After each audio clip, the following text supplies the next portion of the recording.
Hey, good morning. My name is James Harrell. I'm calling from Savannah, Georgia. Dr. Broggi, I've listened to your several of your classes on the Search the Scriptures app. I just finished the bibliology series, and I'm always having these discussions with people about the inerrancy of Scripture, the validity of Scripture.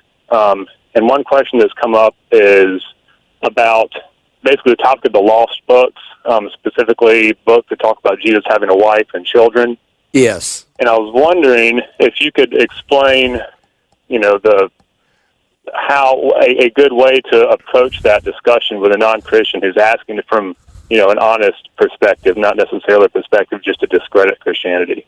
No, yeah, you will run into this, obviously, at some point. Folks are going to ask you, well, why do you believe the books that you believe? And so there's two areas of disputed material, not disputed amongst Christians or Jews, but really more amongst liberal theologians. There's the intertestament books that are known as the Apocrypha. They are books written between the last author of the Old Testament, Malachi, and the first book of the New Testament, namely the Gospel according to Matthew. And the question is, well, why were these books not included in the canon of Scripture? And of course, if you've just worked through that course on bibliology, I go through various proofs that God gave within the Scriptures in terms of how do we determine what's canonized, what's inspired by God, and what's not. And so there are certain marks that God puts on a book that demonstrate the supernatural nature of that book.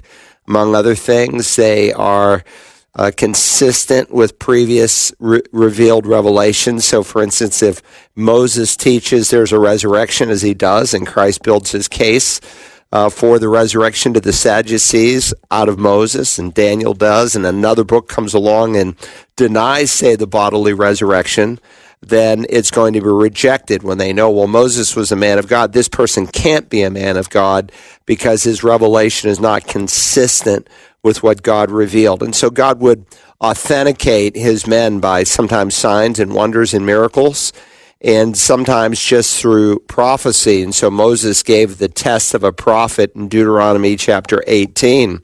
How do we know a person is a prophet of God if they say, well, this is going to happen in the future? Well, how do you know if it's way out there in the future and no one's around to really test it?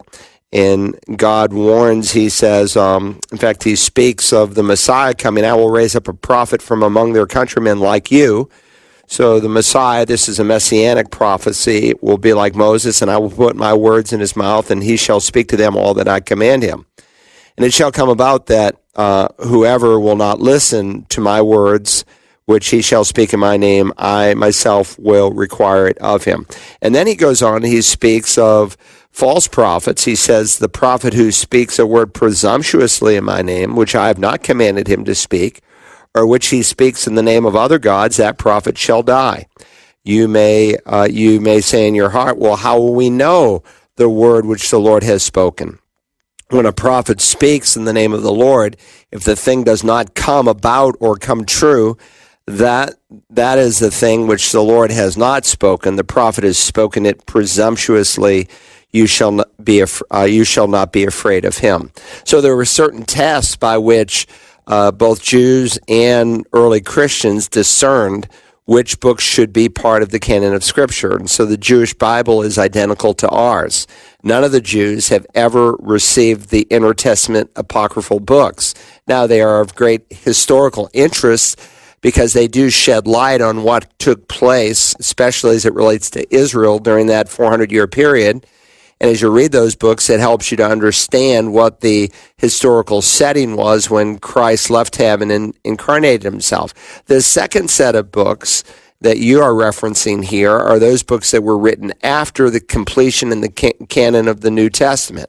The last book to be written in the New Testament was the book of Revelation. It was written approximately 95 AD. There were some books that were written 110, 125, like the Epistle according to Barnabas, the Gospel according to St. Thomas, and so on. Those were pseudepigrapha. Pseudo means false, pigrapha the false writings, graphe. So we speak of the false writings, and the pseudepigrapha books are usually those books that are written after the completion of the canon of Scripture. So again, to have God's divine fingerprints on a book, he authenticated both the message and the messenger. And so the apostles came with signs, wonders, and miracles that authenticated them as God's men. And so the books that they wrote, or the books that they appointed someone to write on their behalf, were those that were considered the revelation of God and part of the canon of Scripture. And those books that came later that, of course, directly contradict those books that God had given through those whom he had authenticated, or appointed through those whom he had authenticated. Those books that contradicted it, it would be the same principle that the Jews applied with the Intertestament books. They'd say, well, you say you're a prophet, but you're denying what Moses said. You're not a prophet, you're a false prophet. And again, even as Moses mentioned, there were some other internal proofs within a book that showed its authority. One is short-range prophecy. Anyone can say, well, this is what's going to happen 1,000 years from now. It's quite another thing to say, well, this is going to happen in your lifetime.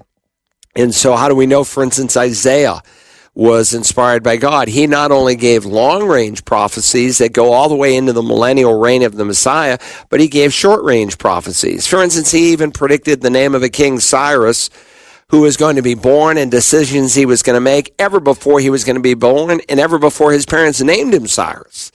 And so, the nature of the prophecy is highly, highly specific. But again, if you study the course in bibliology, and it's not for the faint of heart, it's like 500 pages of notes. So you may have listened to it. It would be helpful, too, to get the full set of notes, which we make available to people.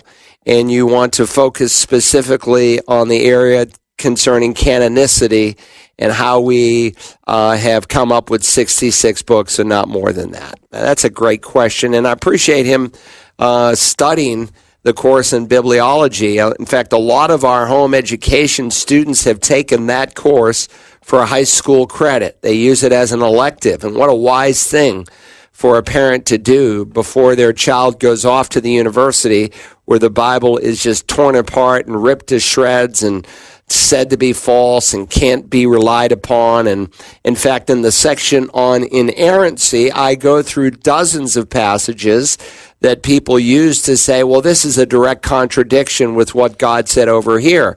And when you study them contextually and carefully, you discover there are no contradictions in the Bible. But these are the kinds of issues some professor with a PhD after his name is going to stand up in the classroom to try to tear apart the faith of young men and women who go off to the university. And some of them are persuaded because they want to be persuaded because they're not really converted.